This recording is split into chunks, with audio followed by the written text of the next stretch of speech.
ओम शांति। ಅವ್ಯಕ್ತ ಬಾಪ್ ದಾದಾ ರಿವೈಸ್ ಮುರಳಿ 25/3/90 ಇಸ್ವಿಯ ಅವ್ಯಕ್ತ ಮುರಳಿ।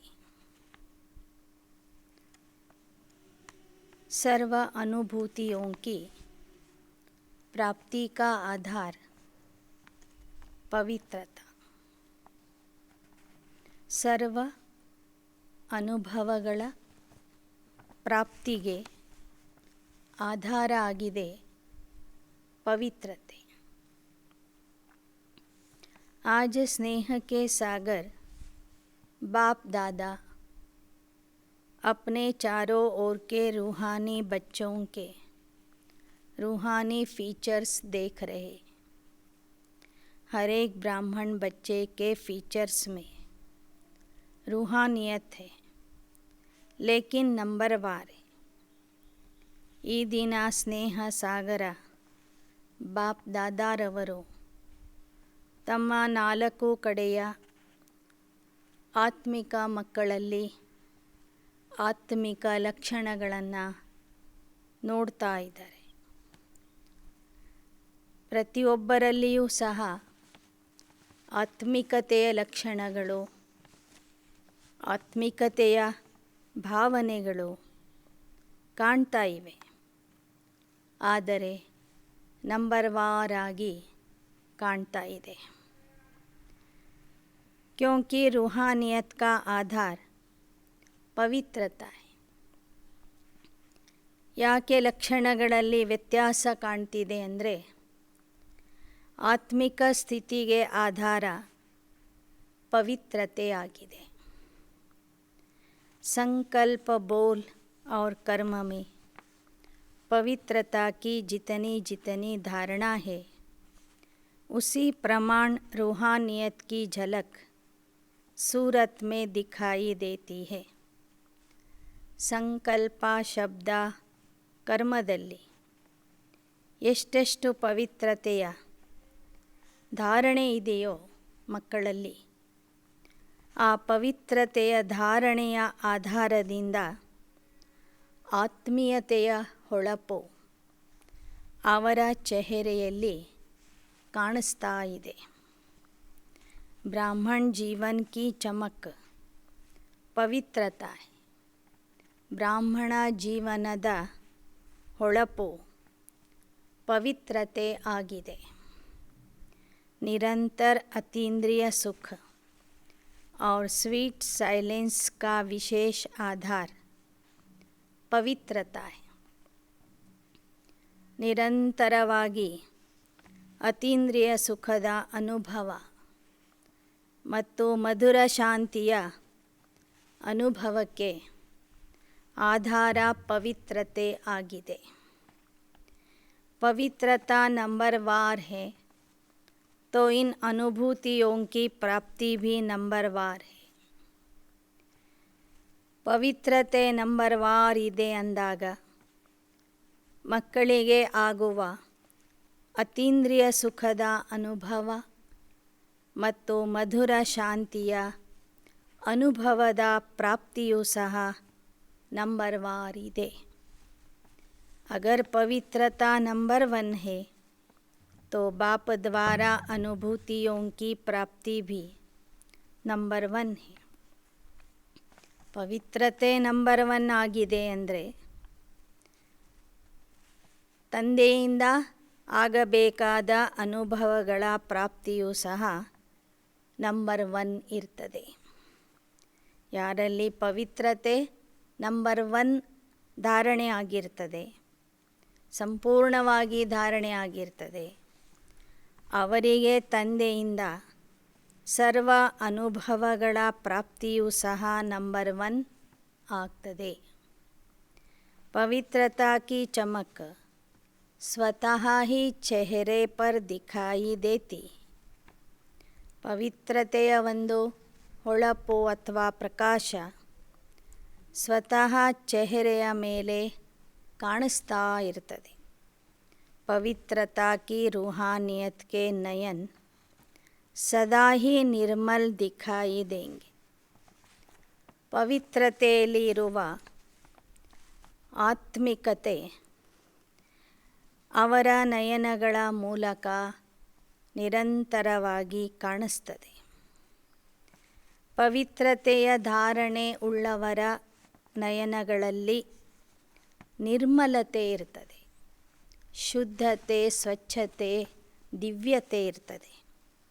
सदा नैनों में रूहानी आत्मा और रूहानी बाप की झलक अनुभव होंगी.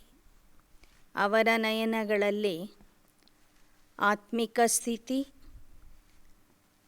ಮತ್ತು ಆತ್ಮಿಕ ತಂದೆಯ ಒಂದು ಹೊಳಪು, ಖುಷಿ.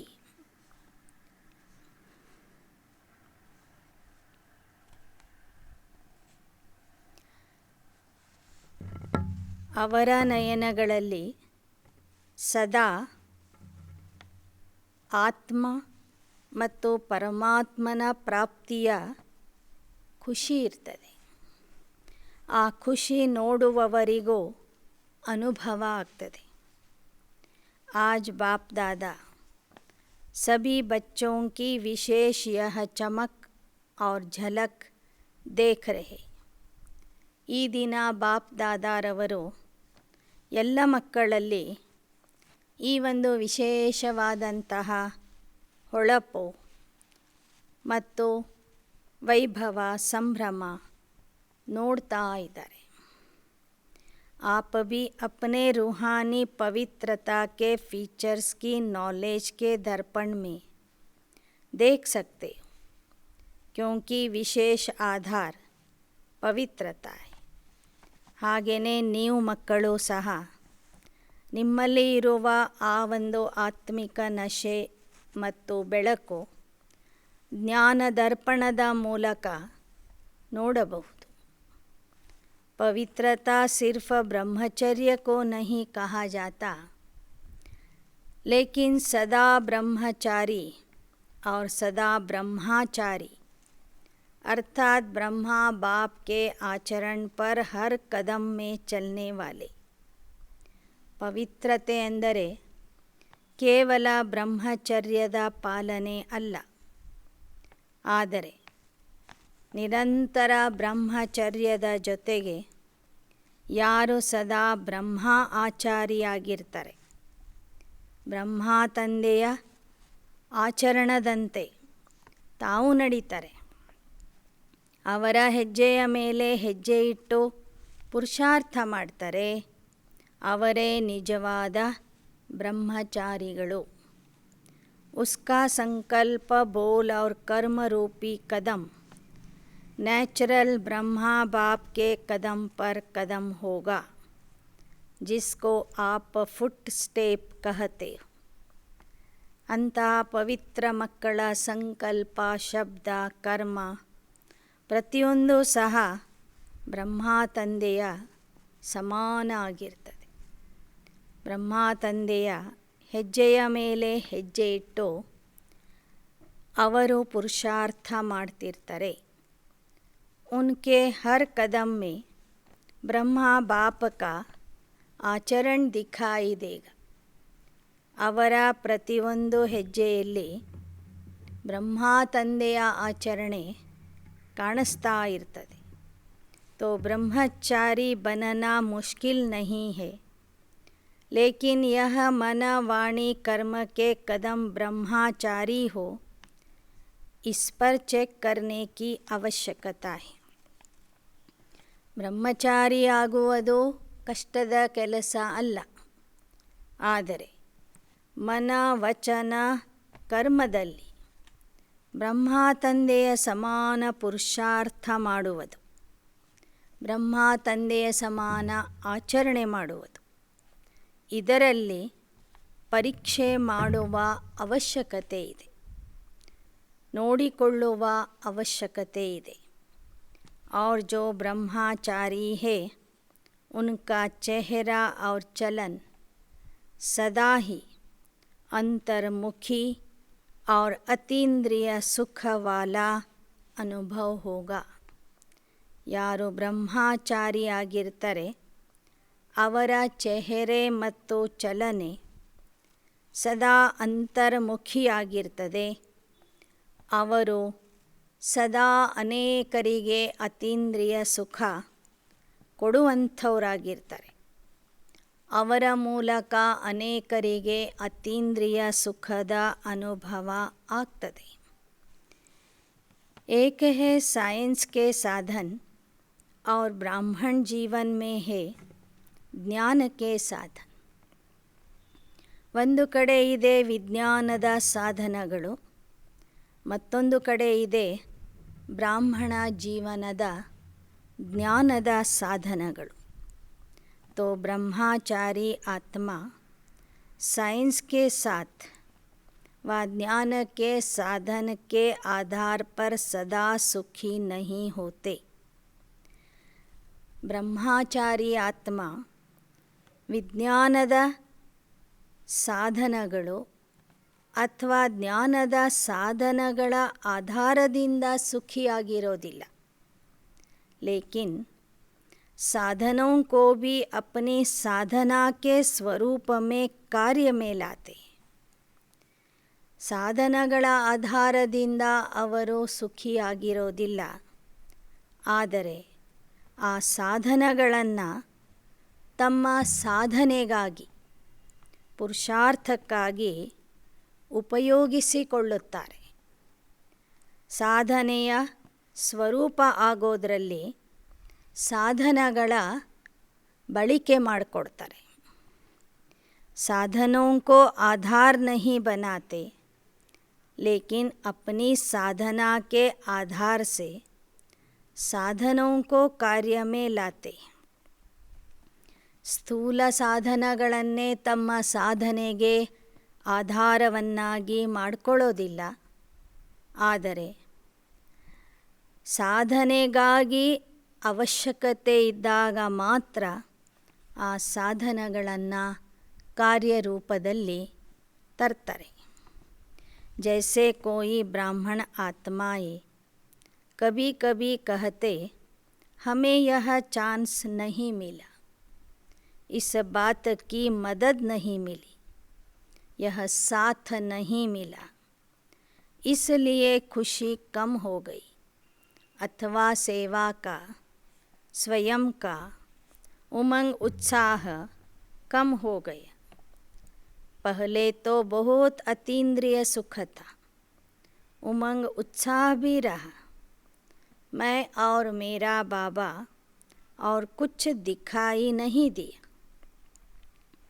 ಒಮ್ಮೊಮ್ಮೆ ಬಾಬೋರ್ ಮಕ್ಕಳು ಹೇಳ್ತಿರ್ತಾರೆ, ನಮಗೆ ಸೇವೆ ಮಾಡಲು ಅವಕಾಶ ಸಿಕ್ಕಿಲ್ಲ, ಸಹಯೋಗ ಸಿಕ್ಕಿಲ್ಲ, ಇಂಥವರು ನಮಗೆ ಸಹಾಯ ಮಾಡಲಿಲ್ಲ, ಅದಕ್ಕಾಗಿ ನಮ್ಮ ಖುಷಿ ಕಡಿಮೆಯಾಗಿದೆ, ಸೇವೆಯ ಉಲ್ಲಾಸ ಉತ್ಸಾಹ ಕಡಿಮೆಯಾಗಿದೆ.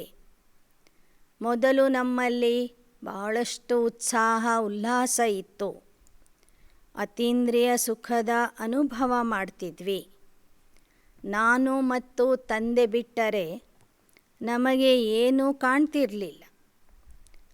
ಆದರೆ 5-10 वर्ष के अंदर अपने में कभी कैसे अनुभव करने लगते हैं. ಆದರೆ ಆ ರೀತಿಯಲ್ಲಿ ಹೇಳುವಂಥ ಮಕ್ಕಳು 5-10 ವರ್ಷಗಳಲ್ಲಿ ನಿಧಾನಕ್ಕೆ ತಮ್ಮ ಉತ್ಸಾಹ ಉಲ್ಲಾಸವನ್ನು ಕಡಿಮೆ ಮಾಡಿಕೊಡ್ತಾರೆ. ಒಮ್ಮೆ ಒಂದು ಥರ, ಒಮ್ಮೆ ಮತ್ತೊಂದು ಥರದ ಅನುಭವ ಮಾಡ್ತಾರೆ. इसका कारण क्या है? पहले वर्ष से 10 वर्ष में उमंग उत्साह 10 गुना बढ़ना चाहिए ना, लेकिन कम क्यों हो गया? ಬಾಬಾ ಕೇಳ್ತಾ ಇದ್ದಾರೆ, ಮೊದಲನೇ ವರ್ಷದಿಂದ 10ನೇ ವರ್ಷಕ್ಕೆ ತಲುಪೋವರೆಗೆ ನಮ್ಮ ಪುರುಷಾರ್ಥದ ಉತ್ಸಾಹ ಉಲ್ಲಾಸ 10ರಷ್ಟು ಜಾಸ್ತಿ ಆಗಬೇಕು, ವೃದ್ಧಿ ಆಗಬೇಕು. ಆದರೆ ಕಡಿಮೆ ಯಾಕೆ ಆಗ್ತದೆ? लेकिन कम क्यों हो गया? उसका कारण यह है कि साधना की स्थिति में रह ಸಾಧನೋं को ಕಾರ್ಯ में नहीं लगाते. ಕಾರಣ ಏನೆಂದರೆ ನಮ್ಮ ಸಾಧನೆಯ ಸ್ಥಿತಿಯಲ್ಲಿ ಇದ್ದು ಸಾಧನಗಳನ್ನು ಉಪಯೋಗಿಸೋದಿಲ್ಲ ಮಕ್ಕಳು. कोई न कोई आधार को अपनी उन्नति का आधार बना देते और वह आधार हिलता है तो उमंग उत्साह भी हिल जाता है. ಒಂದಿಲ್ಲ ಒಂದು ವ್ಯಕ್ತಿ ಅಥವಾ ಸ್ಥೂಲ ಸಾಧನಗಳನ್ನು ತಮ್ಮ ಪುರುಷಾರ್ಥಕ್ಕೆ ಆಧಾರವನ್ನಾಗಿ ಮಾಡ್ಕೋತಾರೆ. ಆ ಆಧಾರ ಅಲುಗಾಡಿದಾಗ ಇವರ ಉಲ್ಲಾಸ ಉತ್ಸಾಹವೂ ಸಹ ಅಲುಗಾಡುತ್ತದೆ. ತಮ್ಮ ಉನ್ನತಿಗೆ ಯಾವುದೇ ರೀತಿಯ ಆಧಾರವನ್ನು ಇಟ್ಕೋಬಾರ್ದು ಅಂತ ಬಾಬಾ ಹೇಳ್ತಿದ್ದಾರೆ. ಏಕ ಶಿವ ಬಾಬಾ ಹಿ ಆಧಾರ. ವಾಸ್ತವಿಕವಾಗಿ ಎಲ್ಲರ ಪುರುಷಾರ್ಥಕ್ಕೆ ಆಧಾರ ಒಬ್ಬ ತಂದೆ ಆಗಿದ್ದಾರೆ. वैसे आधार लेना कोई बुरी चीज़ नहीं, लेकिन आधार को ही फाउंडेशन बना देते. ಸೇವೆಗಾಗಿ ಪುರುಷಾರ್ಥ ಮಾಡಲಿಕ್ಕಾಗಿ ವ್ಯಕ್ತಿಗಳ ಸಹಯೋಗ, ವಸ್ತುಗಳ ಸಹಯೋಗ ಅಥವಾ ಆಧಾರವನ್ನು ತೆಗೆದುಕೊಳ್ಳುವುದು ತಪ್ಪಲ್ಲ. ಆದರೆ ಆ ಆಧಾರನೇ ಬುನಾದಿಯಾಗಿರಬಾರದು. ಆಧಾರನೇ ನಮ್ಮ ಪುರುಷಾರ್ಥಕ್ಕೆ बुनादी ಆಗಬಾರದು. बाप बीच से निकल जाता है और आधार को फाउंडेशन बना देते. ಶಿವ ಬಾಬಾನೇ ನಮಗೆ ಮೂಲ ಆಧಾರ, ಮೂಲ ಬುನಾದಿ. ಆ ತಂದೆಯನ್ನೇ ಮರೆತು ಸಾಧನಗಳನ್ನು ನೆನಪು ಮಾಡ್ಕೊಳ್ತಾರೆ. ಮಧ್ಯದಿಂದ ತಂದೆಯ ಸ್ಮೃತಿ ಹೋಗಿಬಿಡ್ತದೆ. इसलिए हलचल क्या होती है?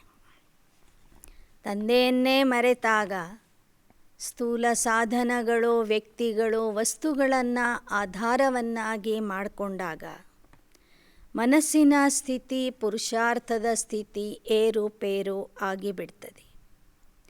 यह होता तो ऐसा नहीं होता, यह होगा तो ऐसे होगा, यह बहुत आवश्यक है, ऐसे ಅನುಭವ ಹೋನೆ ಲಗ್ತಾ ಹೇ. ಮಧ್ಯದಿಂದ ತಂದೆಯ ಸ್ಮೃತಿನೇ ವಿಸ್ಮೃತಿಯಾದಾಗ ಪ್ರತಿಯೊಂದು ಕೆಲಸಕ್ಕೆ ಅದು ಬೇಕಿತ್ತು, ಇದು ಬೇಕಿತ್ತು, ಇವರ ಸಹಾಯ ಬೇಕಿತ್ತು, ಅವರ ಸಹಾಯ ಬೇಕಿತ್ತು, ಇವರು ಈ ಥರ ಮಾಡಿದರೆ ಈ ಥರ ಆಗ್ತಿತ್ತು, ಅವರು ಆ ಥರ ಮಾಡಿದರೆ ಆ ಥರ ಆಗ್ತಿತ್ತು ಎಂಬ ಮಾತುಗಳು ಪುರುಷಾರ್ಥಿಗಳ ಬಾಯಲ್ಲಿ ಬರ್ತವೆ. ಸೇವೆಗಾಗಿ, ಪುರುಷಾರ್ಥಕ್ಕಾಗಿ ಇದು ಬೇಕೇ ಬೇಕು, ಇದು ಬಹಳ ಅವಶ್ಯಕ ಆಗಿದೆ ಅಂತನೂ ಅನುಭವ ಮಾಡ್ತಾರೆ. ಸಾಧನಾ और साधन का बैलेंस नहीं रहता. साधनों की तरफ बुद्धि ज़्यादा जाती है. ಪುರುಷಾರ್ಥ ಮಾಡ್ತಾ ಮಾಡ್ತಾ ಸಾಧನೆ ಮತ್ತು ಸಾಧನಗಳ ಬ್ಯಾಲೆನ್ಸ್ ಏನು ಬೇಕಿರ್ತದೆ ಆ ಬ್ಯಾಲೆನ್ಸ್ ತಪ್ಪಿ ಹೋಗ್ತದೆ. ಸಾಧನಗಳ ಕಡೆಗೆ ಬುದ್ಧಿ ಜಾಸ್ತಿ ಆಕರ್ಷಿತ ಆಗ್ತದೆ. ಸಾಧನಾ ಕಿ ತರಫ್ ಬುದ್ಧಿ ಕಮ್ ಹೋ ಜಾತಿ ಹೈ. ಸಾಧನೆಯ ಕಡೆಗೆ ಬುದ್ಧಿಯ ಗಮನ ಕಡಿಮೆ ಆಗ್ತದೆ. ಸಾಧನಗಳ ಕಡೆಗೆ ಬುದ್ಧಿಯ ಗಮನ ಜಾಸ್ತಿ ಹೋಗ್ತದೆ. इसलिए कोई भी कार्य में, सेवा में बाप की ब्लेसिंग अनुभव नहीं करते. ಆ ಕಾರಣದಿಂದ ಯಾವುದೇ ಕೆಲಸ ಇರಲಿ, ಸೇವೆ ಇರಲಿ, ಅದರಲ್ಲಿ ತಂದೆಯ ಆಶೀರ್ವಾದದ ಅನುಭವ ಮಕ್ಕಳು ಮಾಡೋದಿಲ್ಲ. और ब्लेसिंग का अनुभव न होने के कारण साधन द्वारा सफलता मिल जाती तो उमंग उत्साह बहुत अच्छा रहता, और सफलता कम होती तो उमंग उत्साह भी कम हो जाता है. ಆಶೀರ್ವಾದಗಳ ಅನುಭವ ಆಗದೇ ಇರೋದ್ರಿಂದ ಒಮ್ಮೊಮ್ಮೆ ಸಾಧನಗಳ ಆಧಾರದಿಂದ ಸಫಲತೆ ಸಿಗ್ತದೆ, ಒಮ್ಮೊಮ್ಮೆ ಸಿಗೋದಿಲ್ಲ. ಸಫಲತೆ ಸಿಕ್ಕಾಗ ಉಲ್ಲಾಸ ಉತ್ಸಾಹ ಬಹಳ ಚೆನ್ನಾಗಿರ್ತದೆ ಮಕ್ಕಳಲ್ಲಿ. ಸಫಲತೆ ಸಿಗದೇ ಇದ್ದಾಗ ಉಲ್ಲಾಸ ಮತ್ತು ಉತ್ಸಾಹ ಕಡಿಮೆ ಆಗ್ತದೆ.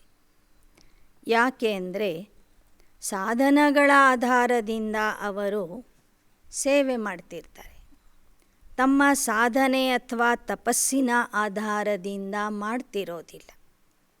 ಸಾಧನಾ ಅರ್ಥಾತ್ ಶಕ್ತಿಶಾಲಿ ಯಾದ್. ಸಾಧನೆ ಅಂದರೆ ಶಕ್ತಿಶಾಲಿ ನೆನಪು.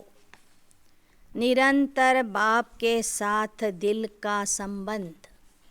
ಸಾಧನೆ ಅಂದರೆ ನಿರಂತರವಾಗಿ ತಂದೆಯ ಜೊತೆಗೆ ಹೃದಯದ ಸಂಬಂಧ ಜೋಡಿಸುವುದು. ಸಾಧನಾ इसको नहीं कहते कि सिर्फ योग में बैठ गए, लेकिन जैसे शरीर से बैठते हो वैसे दिल मन बुद्धि एक बाप की तरफ बाप के साथ साथ बैठ जाए. ಸಾಧನೆ ಎಂದರೆ ಬರೇ ಹಠದಿಂದ ಯೋಗದಲ್ಲಿ ಕೂಡುವುದು ಅಲ್ಲ.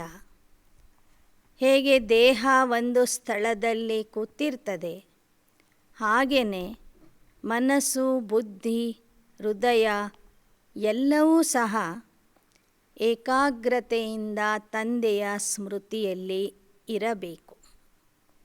ಶರೀರ್ ಭಲ್ ಯಹಾ ಬೈಠಾ ಹೈ और मन एक तरफ बुद्धि दूसरे तरफ जा रही है, दिल में और कुछ आ रहा है, तो इसको साधना नहीं कहते हैं. ದೇಹ ಒಂದು ಕಡೆ ಕೂತಿರ್ತದೆ, ಆದರೆ ಮನಸ್ಸು ಒಂದು ಕಡೆ, ಬುದ್ಧಿ ಮತ್ತೊಂದು ಕಡೆಗೆ, ಹೃದಯದಲ್ಲಿ ಬೇರೆ ಬೇರೆ ಸಂಕಲ್ಪಗಳು ಬರ್ತಾ ಇದ್ದರೆ ಅದಕ್ಕೆ ಸಾಧನೆ ಅಂತ ಹೇಳೋದಿಲ್ಲ. मन बुद्धि दिल और शरीर चारों ही साथ साथ बाप के साथ समान स्थिति में रहे. ಮನಸ್ಸು ಬುದ್ಧಿ ಹೃದಯ ದೇಹ ಎಲ್ಲವೂ ಸಹ ತಂದೆಯ ಕಡೆಗೆ ಏಕಾಗ್ರಚಿತ್ತ ಆಗಿರಬೇಕು, ತಂದೆಯ ಸಮಾನ ಸ್ಥಿತಿಯಲ್ಲಿ ಇರಬೇಕು. ಇದಕ್ಕೆ ಹೇಳ್ತಾರೆ ಯಥಾರ್ಥ ಸಾಧನೆ, ಯಥಾರ್ಥ ಪುರುಷಾರ್ಥ. समझा? अगर यथार्थ साधना नहीं होती तो फिर आराधना चलती. ಯಾವಾಗ ಯಥಾರ್ಥ ಸಾಧನೆ ನಡೆಯೋದಿಲ್ಲ ಆಗ ಅಲ್ಲಿ ಆರಾಧನೆ ಪ್ರಾರಂಭವಾಗ್ತದೆ. ಆರಾಧನೆ ಅಂದರೆ ಪ್ರಾರ್ಥನೆ ಮಾಡುವುದು, ಬೇಡುವುದು, ಕೇಳುವುದು. ಪಹಲೆ ಭಿ ಸುನಾಯ, ಕಭಿ ಯಾದ್ ಕರ್ತೆ ಕಭಿ ಫಿರ್ ಫರ್ಯಾದ್ ಕರ್ತೆ. ಅಂತಹ ಮಕ್ಕಳು ಒಮ್ಮೊಮ್ಮೆ ಬಾಬೋರ್ನ ನೆನಪು ಮಾಡ್ತಾರೆ, ಒಮ್ಮೊಮ್ಮೆ ತಕರಾರು ಮಾಡ್ತಾರೆ. ಯಾದ ಮೇ ಫರ್ಯಾದ್ ಕಿ ಅವಶ್ಯಕತಾ ನಹಿ. ನೆನಪು ಮಾಡುವಾಗ ಯಾವುದೇ ಕಾರಣದಿಂದ ನಾವು ಬಾಬೋರ್ ಮುಂದೆ ತಕರಾರು ಮಾಡಬಾರದು. साधना वाले का आधार सदा बाप होता है, और जहाँ बाप है वहाँ सदा बच्चों की उड़ती कला है. ನಿಜವಾದ ಸಾಧನೆ ಮಾಡುವವರ ಆಧಾರ ಸರ್ವಶಕ್ತಿವಂತ ತಂದೆ ಆಗಿರ್ತಾರೆ. ಆ ಕಾರಣದಿಂದ ಅಂತಹ ಮಕ್ಕಳು ತಂದೆಯನ್ನು ನೆನಪು ಮಾಡುವಾಗ ಸದಾ ಖುಷಿಯಿಂದ ಹಾರ್ತಾ ಇರ್ತಾರೆ. ಅವರು ಯಾವತ್ತೂ ಬಾಬನಿಗೆ ಕಂಪ್ಲೇಂಟ್ ಮಾಡೋದಿಲ್ಲ. ಕಮ್ ನಹೀ ಹೋಗಾ ಲೇಕಿನ್ ಅನೇಕ ಗುಣ ಬಡ್ತಾ ಜಾಯೇಗಾ. ಕಭಿ ಊಪರ್ ಕಭಿ ನೀಚೆ ಇಸ್ಮೇ ಥಕಾವಟ್ ಹೋತಿ. ಅಂತಹ ಮಕ್ಕಳಲ್ಲಿ ಉಲ್ಲಾಸ ಉತ್ಸಾಹ ಅನ್ನೋದು ಕಡಿಮೆ ಆಗೋದಿಲ್ಲ, ಇನ್ನೂ ಬೆಳೀತಾ ಹೋಗ್ತದೆ. ಒಮ್ಮೆ ಮೇಲೆ ಒಮ್ಮೆ ಕೆಳಗೆ ಈ ಥರ ಏರುಪೇರು ಆಗ್ತಾ ಇದ್ದರೆ ಆ ಆತ್ಮಕ್ಕೆ ಸುಸ್ತಿನ ಅನುಭವ ಆಗ್ತದೆ, ಆಯಾಸದ ಅನುಭವ ಆಗ್ತದೆ. आप कोई भी हलचल के स्थान पर बैठो तो क्या होगा? ट्रेन में बहुत हिलने से थकावट होती है ना. कभी बहुत उमंग उत्साह में उड़ते हो, कभी बीच में रहते हो, कभी नीचे आ जाते हो, तो हलचल हो गई ना. इसलिए या तो थक जाते हो या बोर हो जाते हो. ಬಾಬಾ ಹೇಳ್ತಾರೆ, ಅಲಗಾಡುವಂಥ ಸ್ಥಳದಲ್ಲಿ ನಾವು ಕೂತ್ಕೊಂಡ್ರೆ ನಮಗೆ ಸುಸ್ತಾಗ್ತದೆ. ಹೇಗೆ ಟ್ರೈನ್ನಲ್ಲಿ ಪ್ರವಾಸ ಮಾಡುವಾಗ ಸತತವಾಗಿ ಆ ಟ್ರೈನು ಅಲಗಾಡ್ತಾ ಇರ್ತದೆ. ಒಳಗಿರೋರು ಸಹ ಒಮ್ಮೆ ಆ ಕಡೆ ಒಮ್ಮೆ ಈ ಕಡೆ ವಾಲ್ತಾ ಇರ್ತಾರೆ. ಹಾಗೆ ಪುರುಷಾರ್ಥದಲ್ಲಿ ಒಮ್ಮೆ ಮೇಲಿನ ಸ್ಥಿತಿ, ಉಲ್ಲಾಸ ಉತ್ಸಾಹದ ಸ್ಥಿತಿ, ಒಮ್ಮೆ ಮಧ್ಯದ ಸ್ಥಿತಿ, ಒಮ್ಮೆ ಕೆಳಗಿನ ಸ್ಥಿತಿಗೆ ಬರ್ತಾ ಇದ್ದರೆ ಅಂಥ ಮಕ್ಕಳು ಸುಸ್ತಾಗ್ತಾರೆ, ಅವರಿಗೆ ಬೋರ್ ಆಗ್ತದೆ. ಪುರುಷಾರ್ಥ ಮಾಡುವುದರಲ್ಲಿ ಉತ್ಸಾಹ ಆಸಕ್ತಿ ಇರೋದಿಲ್ಲ. ಫಿರ್ ಸೋಚತೆ ಹೈ ಕ್ಯಾ ಐಸೆ ಹಿ ಚಲ್ನಾ ಹೈ. लेकिन जो साधना द्वारा बाप के साथ है उसके लिए संगम युग पर सब नया ही नया अनुभव होगा. ಬಾಬಾ ಹೇಳ್ತಾರೆ, ಮೇಲೆ ಕೆಳಗೆ ಆಗುವಂಥ ಮಕ್ಕಳಿಗೆ ಸುಸ್ತಾಗಿ ಬಿಡ್ತದೆ. ಅವ್ರು ಕೇಳ್ತಾರೆ, ಸಂಗಮ ಯುಗ ಅಂದರೆ ಇಷ್ಟೇನಾ, ಇದೇ ಥರ ನಡೆಯೋದಾ? ಆದರೆ ಸದಾ ತಂದೆಯ ಜೊತೆಗೆ ಇರುವಂಥ ಮಕ್ಕಳಿಗೆ, ತಂದೆಯ ಆಧಾರದಿಂದ ಸಾಧನೆ ಮಾಡುವಂಥ ಮಕ್ಕಳಿಗೆ ಪ್ರತಿ ಗಳಿಗೆ ಪ್ರತಿ ಸಂಕಲ್ಪದಲ್ಲಿಯೂ ಸಹ ನವೀನತೆಯ ಅನುಭವ ಆಗ್ತದೆ. ಅವರು ಹೆಜ್ಜೆ ಹೆಜ್ಜೆಗೂ ಹಾರುವ ಕಲೆಯ ಅನುಭವ ಮಾಡ್ತಾರೆ. ಹೆಜ್ಜೆ ಹೆಜ್ಜೆಗೂ ಹಾರುವ ಕಲೆಯ ಅನುಭವ ಮಾಡ್ತಾರೆ, ಪ್ರಾಪ್ತಿಯ ಅನುಭವ ಮಾಡ್ತಾರೆ. ಹರ್ ಸಮಯ ಪ್ರಾಪ್ತಿ.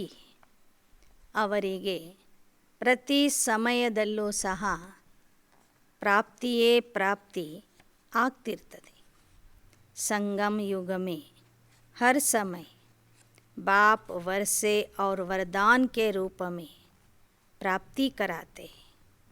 ಸಂಗಮ ಯುಗದಲ್ಲಿ ಪ್ರತಿ ಸಮಯದಲ್ಲಿ ಶಿವಬಾಬಾ ತಮ್ಮ ಸಂಬಂಧದ ಅನುಭವ, ಆಸ್ತಿಯ ಅನುಭವ ಮತ್ತು ವರದಾನದ ಅನುಭವ ಮಕ್ಕಳಿಗೆ ಮಾಡಿಸ್ತಾ ಇರ್ತಾರೆ.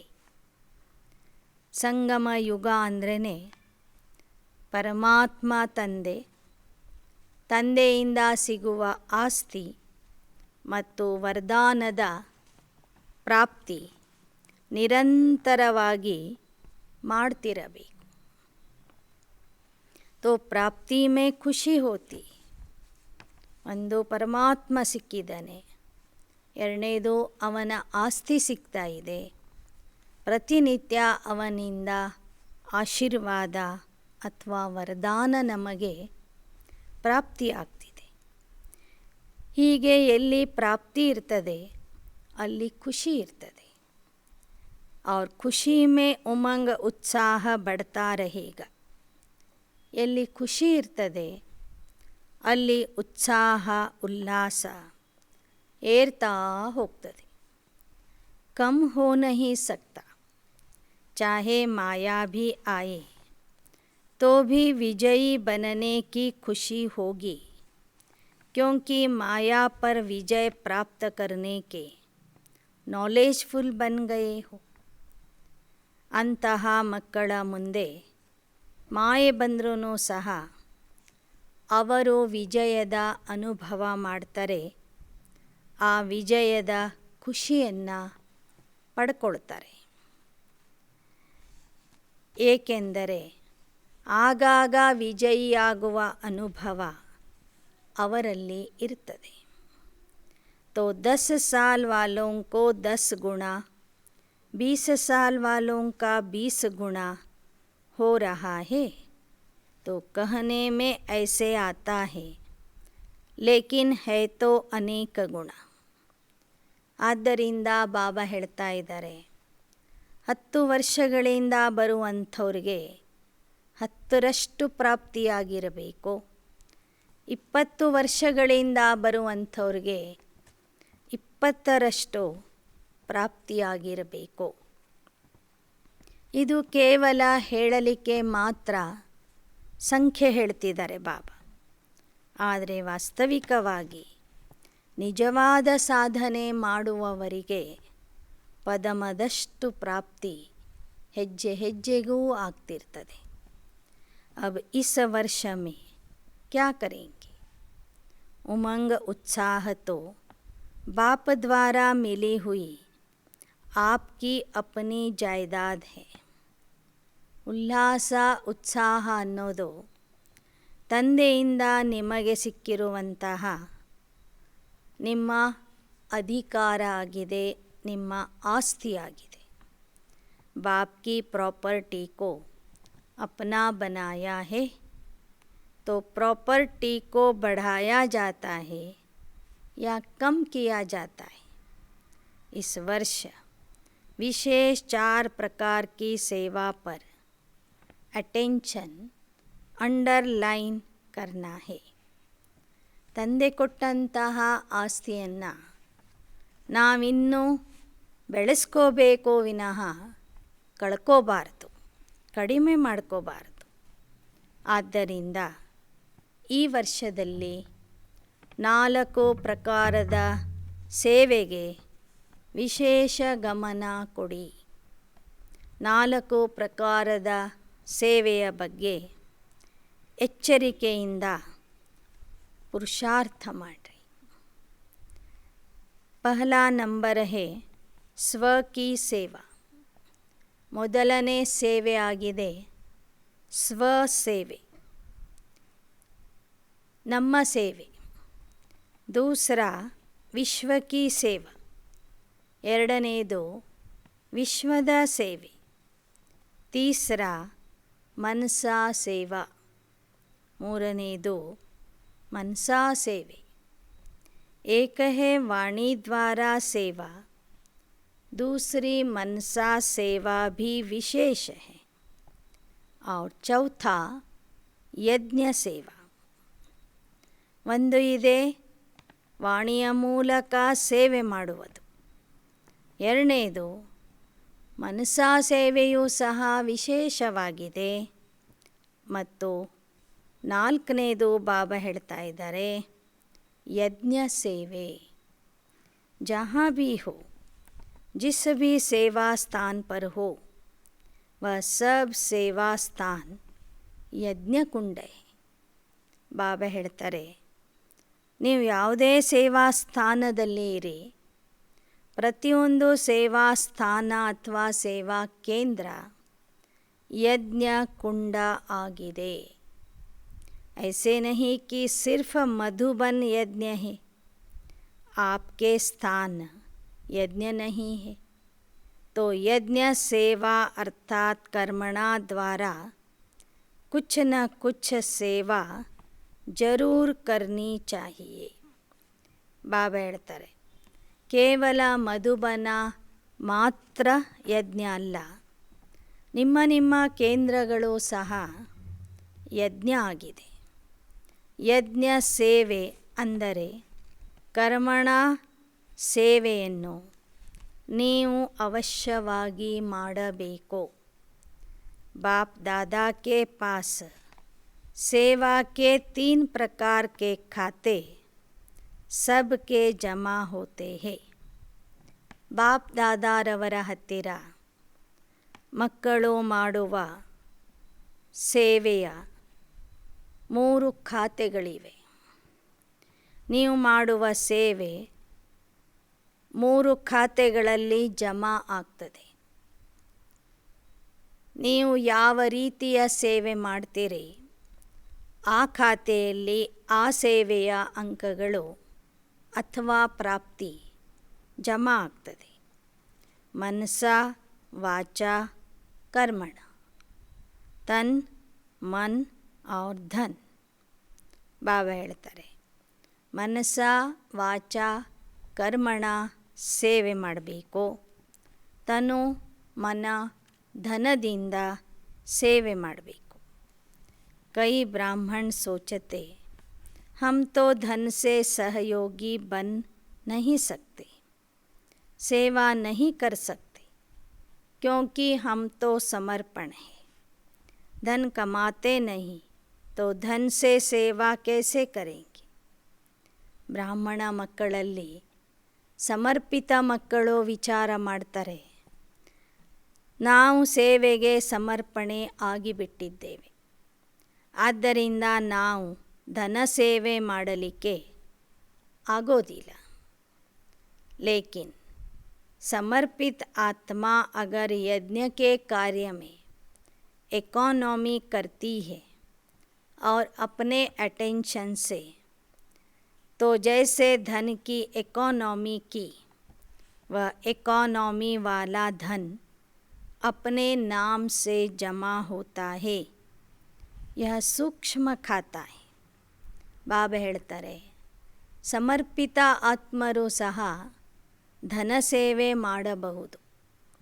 ಹೇಗೆ ಅಂದರೆ, ಯಜ್ಞದ ಕೆಲಸ ಕಾರ್ಯಗಳನ್ನು ಮಾಡುವಾಗ ಅವರು ಉಳಿತಾಯದಿಂದ ಸೇವೆ ಮಾಡಿದರೆ, ಯಾವುದೇ ಒಂದು ವಸ್ತು ಕೊಳ್ಳುವಾಗ, ಕೆಲಸ ಮಾಡಿಸುವಾಗ, ಯಾವುದೇ ಒಂದು ಕಾರ್ಯದಲ್ಲಿ ಹೆಚ್ಚಿನ ಹಣವನ್ನು ಖರ್ಚು ಮಾಡದೆ ಅಲ್ಲಿ ಉಳಿತಾಯ ಮಾಡಿದರೆ, ಎಷ್ಟು ಉಳಿತಾಯ ಮಾಡಿರ್ತಾರೋ ಅಷ್ಟು ಧನ ಸೇವೆ ಅವರ ಖಾತೆಯಲ್ಲಿ ಜಮಾ ಆಗ್ತದೆ.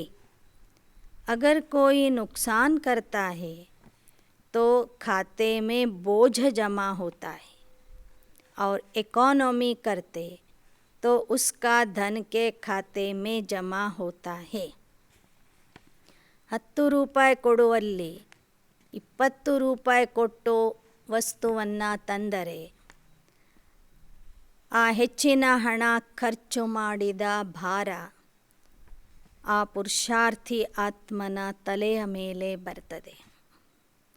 ಅದನ್ನೇ 20 ರೂಪಾಯಿಗೆ ತರುವಂಥ ವಸ್ತು 10 ರೂಪಾಯಿಗೆ ತಂದು ಬಿಟ್ಟರೆ, 10 ರೂಪಾಯಿ ಏನು ಉಳಿತಾಯ ಮಾಡಿರ್ತದೆ, ಉಳಿತಾಯ ಆಗಿರ್ತದೆ, ಅದು ಅವರ ಖಾತೆಯಲ್ಲಿ ಹಣ ಸೇವೆಯ ರೂಪದಲ್ಲಿ ಜಮಾ ಆಗ್ತದೆ. ಯಜ್ಞ ಕಾ ಏಕ್ ಏಕ್ ಕಣ ಮೊಹರ್ ಕೆ ಸಮಾನ. ಹಾಗೆಯೇ ಆಹಾರ ಧಾನ್ಯಗಳನ್ನು ಉಪಯೋಗಿಸುವಾಗಲೂ ನಾವು ವೇಸ್ಟ್ ಮಾಡದೆ ಒಂದೊಂದು ಅಗಳು ಸಹ ನಾವು ಸಫಲ ಮಾಡಿಕೊಂಡ್ರೆ, ಅದು ಸಹ ನಮ್ಮ ಜಮಾ ಖಾತೆಯಲ್ಲಿ ಸೇರ್ತಾ ಹೋಗ್ತದೆ. ಅಗರ್ ಯಜ್ಞ ಕಿ ದಿಲ್ ಸೆ इकोनॉमी करते तो उसकी मोहरे इकट्ठी होती है. ಯಜ್ಞ ಸೇವೆ ಮಾಡುವಾಗ ಶ್ರಮಪಟ್ಟು ಹೃದಯದಿಂದ ಪ್ರತಿಯೊಂದು ಕಾರ್ಯದಲ್ಲಿ ಉಳಿತಾಯ ಮಾಡಿದರೆ ಮಾಡಿದ ಉಳಿತಾಯ ಅವರ ಜಮಾ ಖಾತೆಯಲ್ಲಿ ಸೇರ್ತಾ ಹೋಗ್ತದೆ. दूसरी बात, अगर समर्पित आत्मा सेवा द्वारा दूसरों के धन को सफल कराती है तो उसमें भी उसका शेर जमा होता है.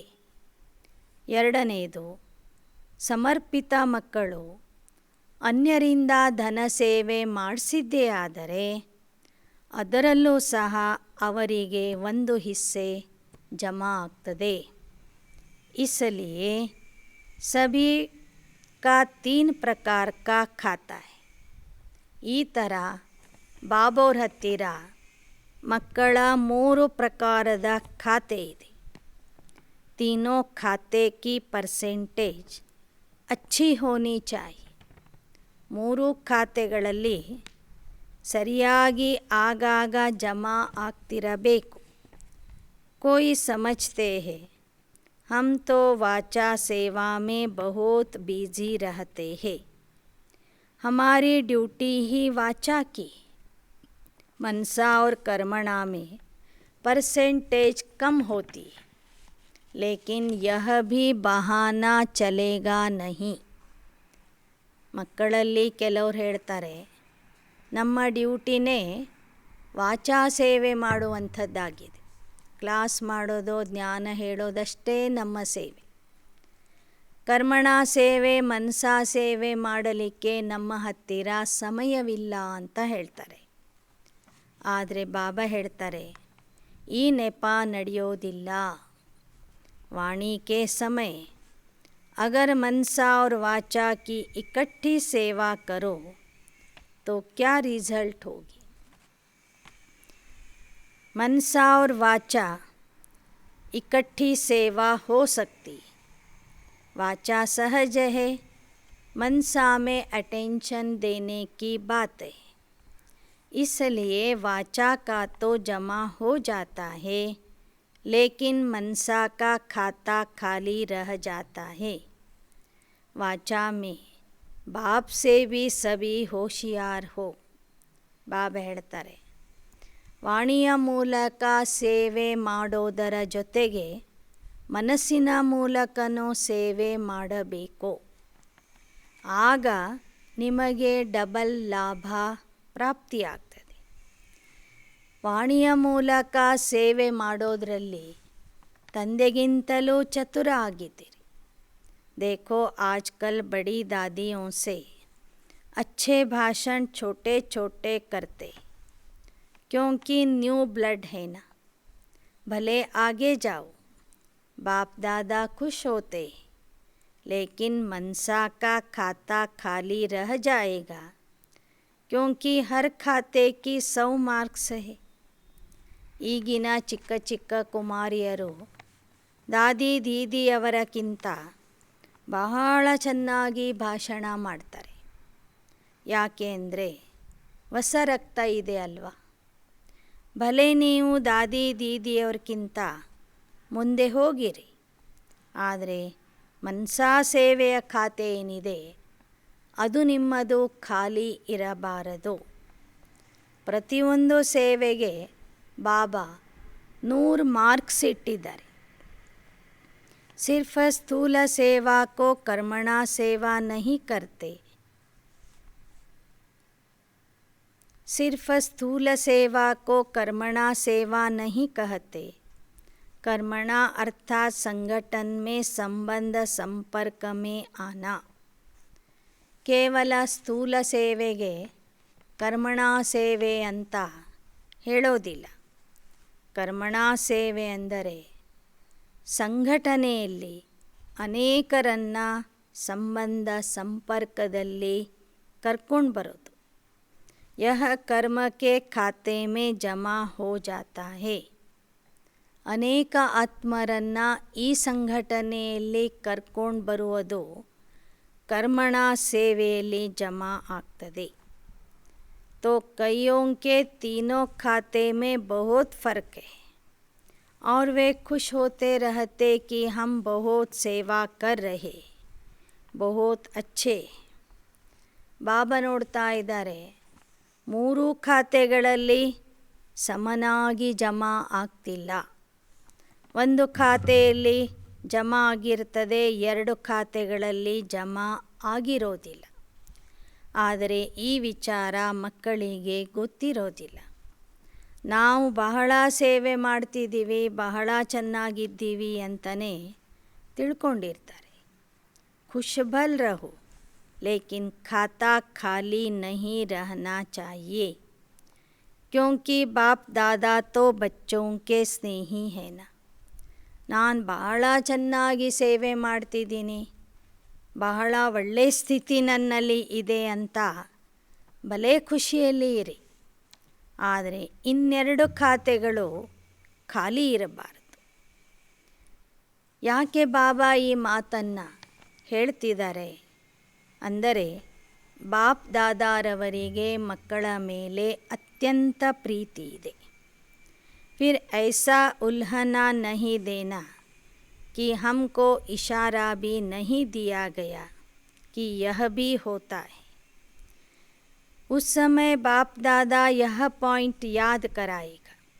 ಕೊನೆ ಸಮಯಕ್ಕೆ ನೀವು ಈ ಥರ ಹೇಳಬಾರದು, ಬಾಬಾ ನೀವು ಮೊದಲೇ ಯಾಕೆ ಇದರ ಬಗ್ಗೆ ಸೂಚನೆ ಕೊಡಲಿಲ್ಲ.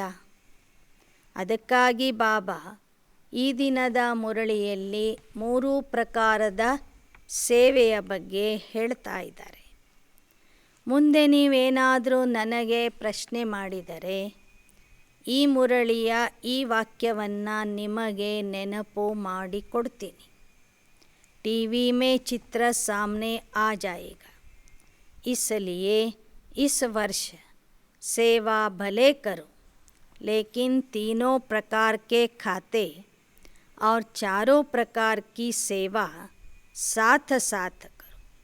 ಆದ್ದರಿಂದ ಈ ವರ್ಷದಲ್ಲಿ ಸೇವೆ ಮಾಡಿರಿ, ಆದರೆ 3 ಪ್ರಕಾರದ ಸೇವೆ ಮಾಡಿರಬೇಕು, 4 ಪ್ರಕಾರದ ಸೇವೆ ಮಾಡಿರಬೇಕು.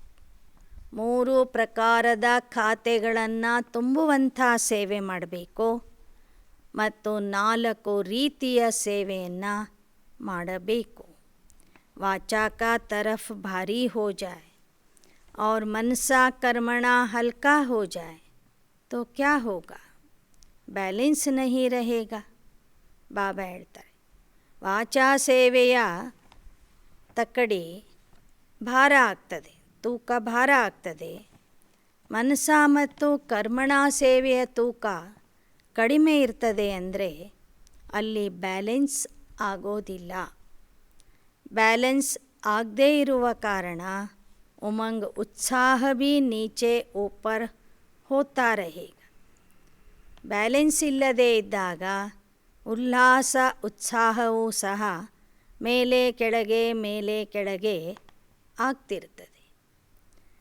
इसलिए बाप दादा बार बार अटेंशन दिलवाते हैं. अटेंशन को टेंशन में नहीं बदलना.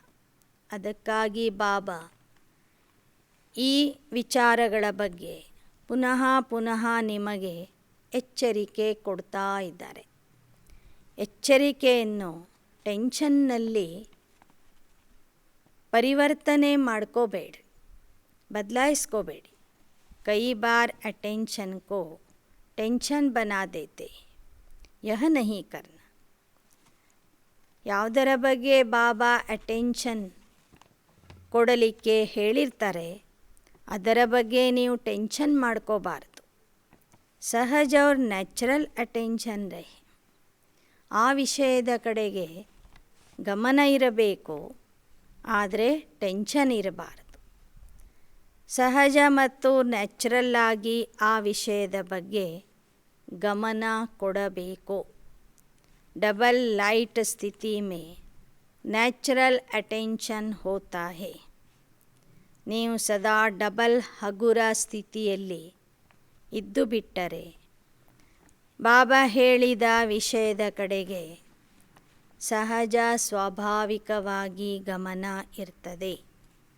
अच्छा, सदा अपने चेहरे और चलन में पवित्रता के रूहानियत की चमक वाले सदा हर कदम में ब्रह्मचारी श्रेष्ठ आत्माएं, सदा अपने सेवा के सर्व खातों को भरपूर रखने वाले, सदा दिल से अपनी उन्नति का दृढ़ संकल्प करने वाले, सदा स्व उन्नति प्रति स्वयं को नंबर 1 आत्मा निमित्त बनाने वाले, ऐसे बाप के प्यारे, विशेष ब्रह्मा माँ के प्यारे, आज माँ का दिन मनाया है ना, तो ब्रह्मा माँ के राज दुलारे बच्चों को ब्रह्मा माँ की और विशेष बाप की भी दिल से याद, प्यार और नमस्ते. ಹೀಗೆ ಸದಾ ತಮ್ಮ ಚೆಹರೆ ಮತ್ತು ಚಲನೆಯ ಮೂಲಕ ಪವಿತ್ರತೆಯ ಬೆಳಕನ್ನು ತೋರಿಸುವಂತಹ ಮಕ್ಕಳಿಗೆ ಹೆಜ್ಜೆ ಹೆಜ್ಜೆಗೂ ಬ್ರಹ್ಮ ತಂದೆಯ ಸಮಾನ ಆಚರಣೆ ಮಾಡುವಂತಹ ಬ್ರಹ್ಮಚಾರಿ ಮಕ್ಕಳಿಗೆ ತಮ್ಮ ಸೇವೆಯ ಎಲ್ಲ ಖಾತೆಗಳನ್ನು ಭರ್ಪೂರ ಮಾಡಿಕೊಳ್ಳುವಂತಹ ಶ್ರೇಷ್ಠ ಆತ್ಮರಿಗೆ ಸದಾ ಮನಬುದ್ಧಿ ಹೃದಯದಿಂದ ಉನ್ನತಿಯ ಕಡೆಗೆ ಹೋಗುವಂತಹ ಪುರುಷಾರ್ಥಿಗಳಿಗೆ ಸದಾ ದೃಢ ಸಂಕಲ್ಪ ಮಾಡುವಂತಹ ಸ್ವ ಉನ್ನತಿಗಾಗಿ ತಮಗೆ ತಾವು ನಂಬರ್ 1 ಆತ್ಮ ಎಂದು ತಿಳಿದುಕೊಳ್ಳುವಂತಹ ತಂದೆಯ ಅತ್ಯಂತ ಪ್ರಿಯ ಮಕ್ಕಳಿಗೆ, ವಿಶೇಷ ಬ್ರಹ್ಮತಾಯಿಯ ಪ್ರೀತಿಯ ಮಕ್ಕಳಿಗೆ, ಬ್ರಹ್ಮತಾಯಿಯ ರಾಜಕುಮಾರ ರಾಜಕುಮಾರಿಯಾಗುವಂತಹ ಮಕ್ಕಳಿಗೆ ಬ್ರಹ್ಮತಾಯಿ ಮತ್ತು ವಿಶೇಷವಾಗಿ ಶಿವತಂದೆಯ ನೆನಪು, ಪ್ರೀತಿ ಮತ್ತು ನಮಸ್ತೆ ನಮಸ್ತೆ ನಮಸ್ತೆ. वरदान. फॉलो फादर करते हुए सपूत बन हर कर्म में सबूत देने वाले सफलता स्वरूप भव. ಬ್ರಹ್ಮ ತಂದೆಯನ್ನು ಅನುಕರಣೆ ಮಾಡುತ್ತಾ ಸುಪುತ್ರ ಆಗಿ ಆ ಸುಪುತ್ರತೆಯ ಪ್ರಮಾಣವನ್ನು ತಮ್ಮ ಕರ್ಮದ ಮೂಲಕ ಕೊಡುವಂತಹ सफलता स्वरूप आगिरे. जो फॉलो फादर करने वाले बच्चे हैं वही समान है, क्योंकि जो बाप के कदम वो आपके कदम, बाप दादा सपूत उन्हें कहता जो हर कर्म में सबूत दे. ಯಾರು ತಂದೆಗೆ ಅನುಕರಣೆ ಮಾಡುವಂತಹ ಮಕ್ಕಳಿರ್ತಾರೆ ಅವರು ತಂದೆಯ ಸಮಾನ ಆಗಿರ್ತಾರೆ. ತಂದೆಯ ಹೆಜ್ಜೆಯ ಮೇಲೆ ಹೆಜ್ಜೆ ಇಟ್ಟು ಪುರುಷಾರ್ಥ ಮಾಡುವಂತಹ ಸುಪುತ್ರರಾಗಿರ್ತಾರೆ.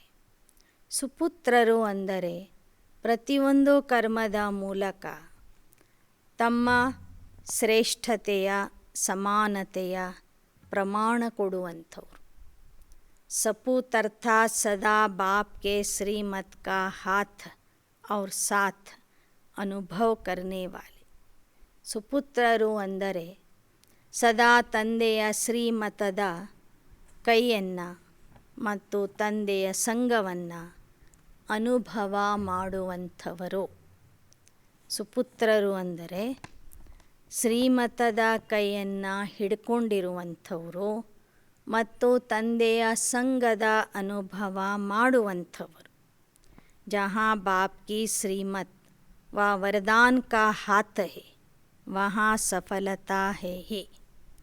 ಎಲ್ಲಿ ತಂದೆಯ ಶ್ರೀಮತದ ಕೈಯನ್ನು ಮಕ್ಕಳು ಹಿಡಿದಿರ್ತಾರೆ ಮತ್ತು ಯಾರ ಮೇಲೆ ತಂದೆಯ ವರದಾನದ ಹಸ್ತ ಇರ್ತದೆ ಅವರಿಗೆ ಸಫಲತೆ जन्मसिद्ध अधिकार आगिरतदे. इसलिए कोई भी कार्य करते ये स्मृति में लाओ कि बाप के वरदान का हाथ हमारे ऊपर है. ಆದ್ದರಿಂದ ಯಾವುದೇ ಕೆಲಸ ಮಾಡುವಾಗ ನೆನ್ಪಿಟ್ಕೊಳ್ಳಿ ತಂದೆಯ ವರದಾನದ ಹಸ್ತ ನಮ್ಮ ತಲೆಯ ಮೇಲೆ ಇದೆ. श्लोगन हीरे तोल्य ऊंची स्थिति में स्थित होकर किए गए कर्म ही मूल्यवान कर्म है. ವಜ್ರ ಸಮಾನ ಸ್ಥಿತಿಯಲ್ಲಿ ಸ್ಥಿತ ಆಗಿ ಮಾಡುವ ಪ್ರತಿಯೊಂದು ಕರ್ಮವೂ ಸಹ ಮೂಲ್ಯವಾನಾಗಿರ್ತದೆ, ಅಮೂಲ್ಯ ಕರ್ಮ ಆಗಿರ್ತದೆ. ಅಚ್ಚ. ಓಂ ಶಾಂತಿ.